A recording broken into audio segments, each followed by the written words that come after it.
Knights and the Arizona Coyotes, and pretty cool atmosphere outside Gila River Arena here in Phoenix.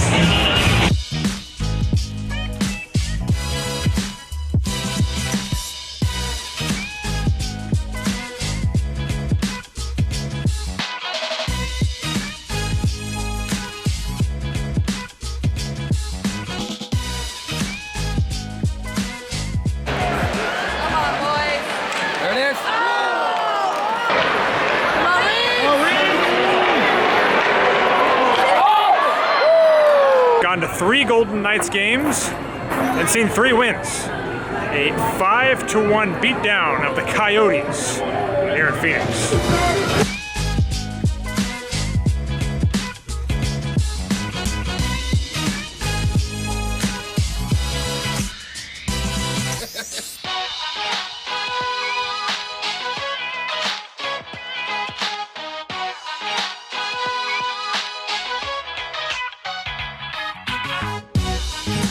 Alright, I am here at Talking Stick Resort in Phoenix, about 2 hours into a 3-500 game, and it's basically a 3-5 structure. They take $1 for the jackpot immediately, but then it looks like they give it back to you if they get a certain amount of money in the pot pre-flop, so kind of a different way of handling the jackpot tax in this game. But the first thing I gotta say is, in terms of big city places to play poker, this is one of the best that I've found. Definitely. Really easy to get to, plenty of games, good atmosphere, and heck, even when you get it for the player's card, you sign up, they give you a gift. And look what I got. This bighorn sheep. Number of things to point out. First of all, shout out to local attorney Brian. I was only in the room for a couple of minutes and he already came up and said he watches the vlog here in Arizona, so shout out to him and anyone else who may watch from this particular area. By the way, I wonder if I can have a successful stand-in from my guy here, you think? Very Jeff Boski-esque. Which, by the way, I just wanted to apologize to everyone else on Jeff Boski's vlog who has been a stand-in that they're not as good at as me. I mean, they try. I give them credit for trying. It's not my fault that I'm just way better at it than everyone else. I mean, seriously. I mean, I'm just setting the standard here. That's all there is to it. Anyway, into this game. Much like we pointed out about a Reno game a couple of vlogs ago, the average age in this game is very high. This game always starts in the morning with an average age of about 70. They say that a lot of people retire to warmer weather, Florida and Arizona, and that is proven to be accurate in this game. So first hand, we got a hijack open to 15, and an older lady on the button makes the call, and I'm in the small blind with ace-8 of diamonds, and I make the call. We see a flop of king-9-3 with 2 diamonds. I check. The original raiser bets out 20 into a pot of about 45. The older lady on the button makes the call, and I look to put in a squeeze here. Seems the optimal spot for it, and obviously I have plenty of equity against any hand that I could be up against, so I make it 120. The original raiser doesn't waste much time and folds, but then the button calls equally quickly. So she basically snap calls, and we go to a turn. The turn is a brick, comes the deuce of hearts, and I check. The reason I do this is because she could easily be calling me with a draw, and in which case, I have the best hand anyway. But she could also be calling me with a hand like king-queen, and if that's the case, I don't expect her to fold to a second barrel. At least, I haven't played with her enough to know that she is capable of folding to a second barrel. So I check, planning to call any reasonable size bet from her. Instead, she just checks it behind, and we go to the river, which comes the 8 of spades, giving me a pair of 8s. I'm the thinnest value bettor in the world, or at least I try to be, but this is even too thin for me, so I check. She checks it as well and shows Jack 10 of diamonds and says, "You would have gotten paid if it hit." Yes, I'm well aware of that, thank you. As it turns out, I have to settle for just the pot as it is, but I won't complain about it. There are a couple of different ways to play the hand Ace-Jack, and I will demonstrate to you 2 distinctly different ways to do it. The first hand came about a half an hour after that last hand, when an old man coffee, or as we just call them on this vlog, OMCs, when an OMC raises to 20, and I'm in the big blind with ace-jack offsuit, and I fold the hand. Oh yeah. Laid that hand down right there and knocked down my bighorn sheep. The next hand was a lot different. And I've mentioned this phenomenon in Reno too, and I guess more rooms are going to this, where they do splash pots. That's where they select a seat at random, or a table at random. In this case, they selected, I think, 4 or 5 tables at random, and they just put money in the pot and know that there's gonna be some fireworks. So, even though there's dozens of tables here at Talking Stick Resort, my table happens to get drawn. So there's $100 in the pot already. The woman in first position makes it 10. And the cutoff and the button make the call. Small blind folds, and I'm in the big blind with ace-jack. Now, much like folding it to a raise from an OMC seems like the standard play now, I think raising here is definitely optimal. So I settle on a sizing of 125. Get a couple of folds, but the button isn't going anywhere. He calls pretty quickly. So it's heads up to a flop that comes 8, 9, 10 with 2 spades. I have an open-ended straight draw plus 2 overcards, and I'm first to act, so I'm gonna bet it. I make it 150. And the button basically snap calls. So that's a bit disconcerting.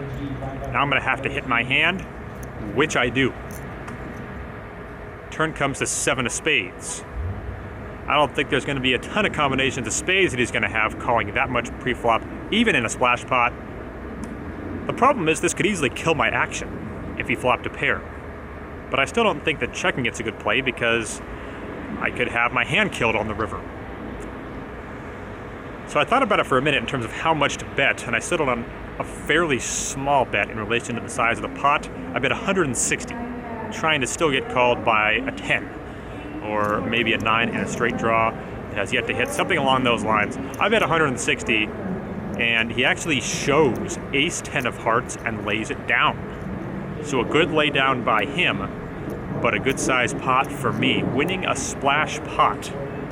They didn't go quite as crazy as they did a couple of vlogs back in it, but I will not complain about it nonetheless. So a good start, up about 500 or so here at Talking Stick, Phoenix.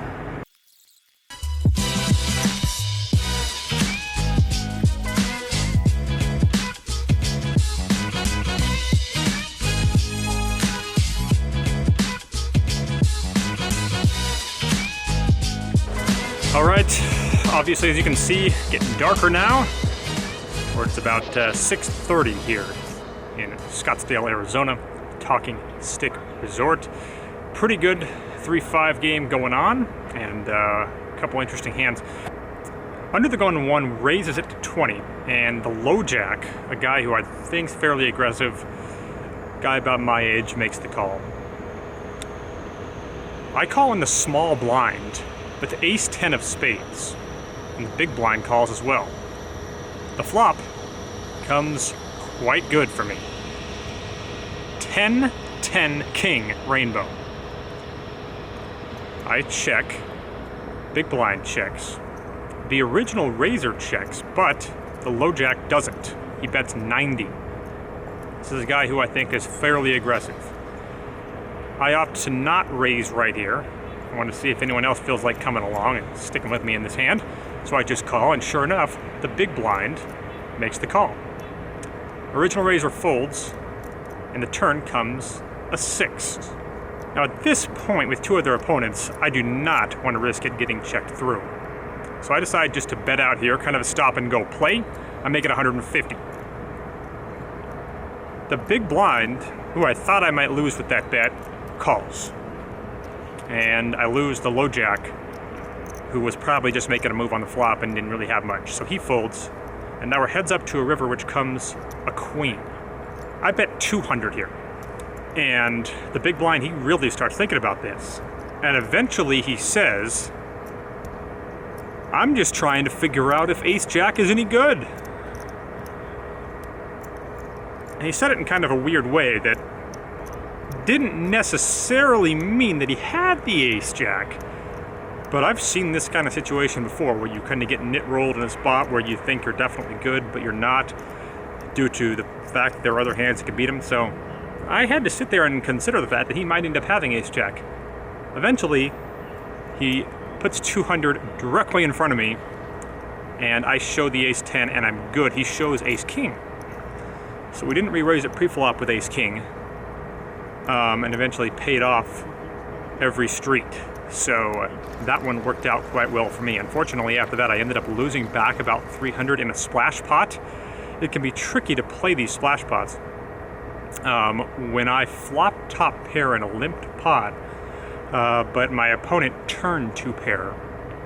He played 3-6 offsuit in a splash pot, and I wasn't really sure how to react to the bet. You know, is he just making a move because the pot's bloated, or does he actually have a big hand? So I ended up losing about 300 back. So currently sitting up about 600 for the day.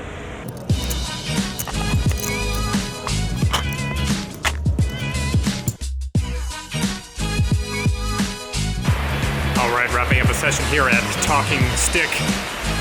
In for 800, out for 1675. So an $875 win, not gonna complain about that.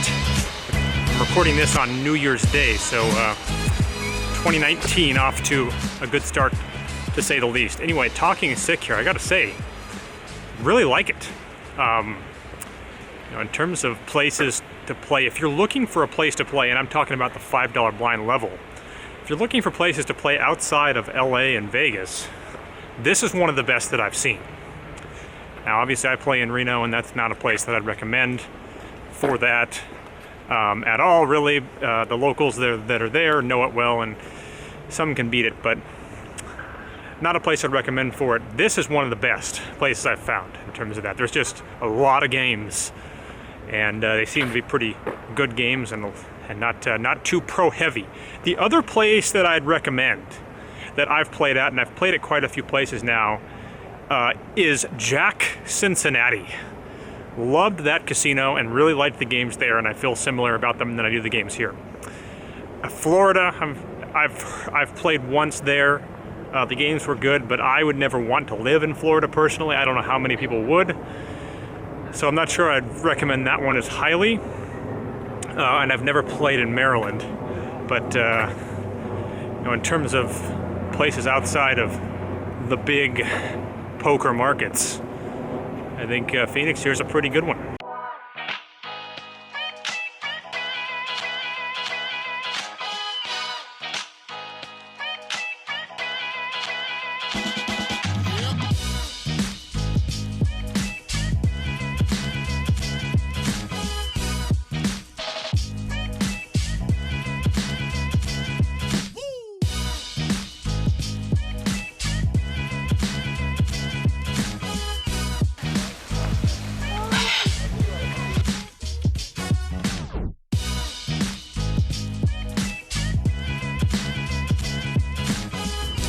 Ultimately, good trip here in Phoenix.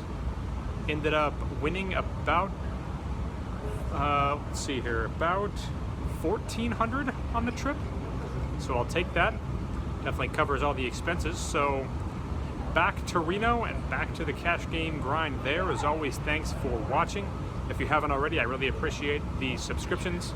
And if you could follow me on Instagram at Ben Deach, I would appreciate that as well. I'll see you next time.